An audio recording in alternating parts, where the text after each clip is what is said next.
एक कहानी, एक किरण। आज की कहानी है सुख। एक आदमी बहुत ही अमीर था, अरबों खरबों पति। जब वह मरने के करीब पहुंचा तो उसे महसूस हुआ कि उसने औरों की आकांक्षाओं पर विजय के बहुत दिन जिए। किसी व्यापारिक योजना से अपनी बुद्धि के बल पर एक दिन में करोड़ों रुपए कमाए, पर उसे पूरे जीवन में सच्चा सुख कभी नहीं मिला। निर्मल शाश्वत सुख का एक दिन भी कभी उसने नहीं जिया। सारा जीवन जैसे कुरुक्षेत्र का मैदान ही रहा। समय कम बचा था, मौत करीब आ रही थी। विदेश जाकर अपने दिल की मुरम्मत भी करवा चुका था, पर अंतिम दिनों में सच्चे सुख के अनुभव की चाह और भी गहरी और अधिक हो गई थी। ज्ञानियों से पूछा, संतों से पूछा, विचारकों से पूछा, गवारों से पूछा, आस्तिकों से पूछा, नास्तिकों से पूछा, पर संतुष्ट करने वाला न कोई उत्तर दे सका और ना ही कोई अनुभव करवा सका। जब कहीं से मार्ग न सूझा तो उस आदमी ने समाचार पत्रों में मुख्य पृष्ठ पर बड़े बड़े विज्ञापन दिए। सच्चे सुख का अनुभव करवाने वाले को करोड़ों रुपए और हीरे इनाम में दिए जाएंगे। पर आम जनता ने सोचा, बुढ़ापे में अमीर आदमी की खोपड़ी औंधी हो गई है। ना प्रतिक्रिया होनी थी और ना ही हुई। फिर अचानक अमीर आदमी को एक पत्र मिला। लिखने वाले ने अपने आप को आत्मदर्शन केंद्र का आचार्य लिखा था।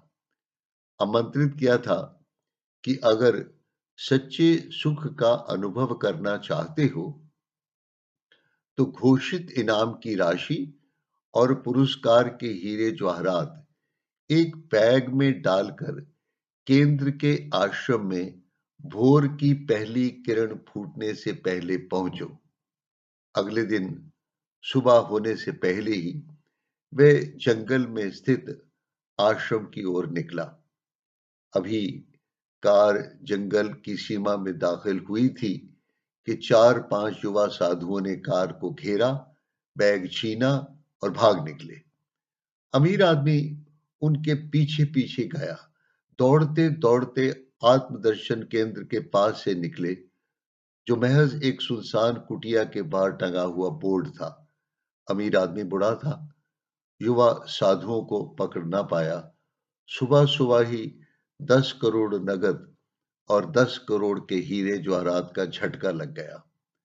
अगले ही दिन अखबारों में छपा, सुख के सौदे में व्यापारी लुटा, बुद्धिमान सुख की खोज में बुद्धू बना।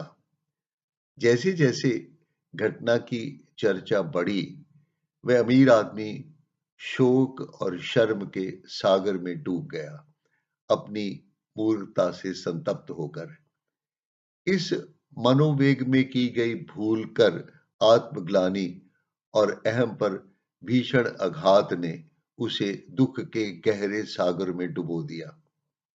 दूसरे दिन प्रभात की पहली किरण फूटने से पहले किसी ने उसके द्वार पर दस्तक दी। एकदम उठकर उसने दरवाजा खोला।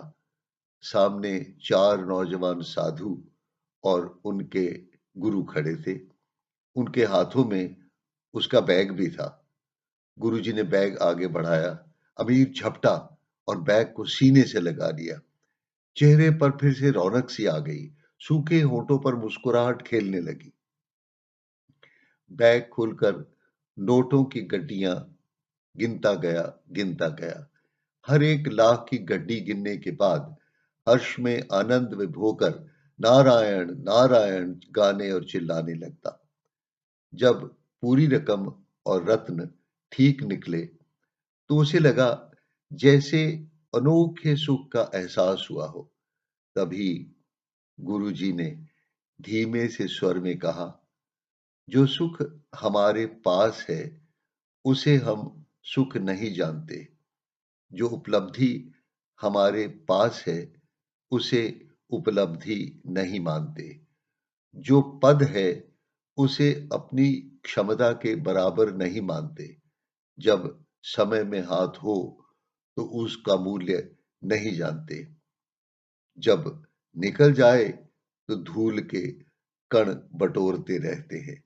बस सुख का आभास न होने का कारण यही है, जो है उसका अवमूल्यन और जो नहीं है उसकी मृग तृष्णा। इतना कहकर गुरुजी और उनके शिष्य मुड़े और प्रभात की उगती किरणों में विलीन हो गए।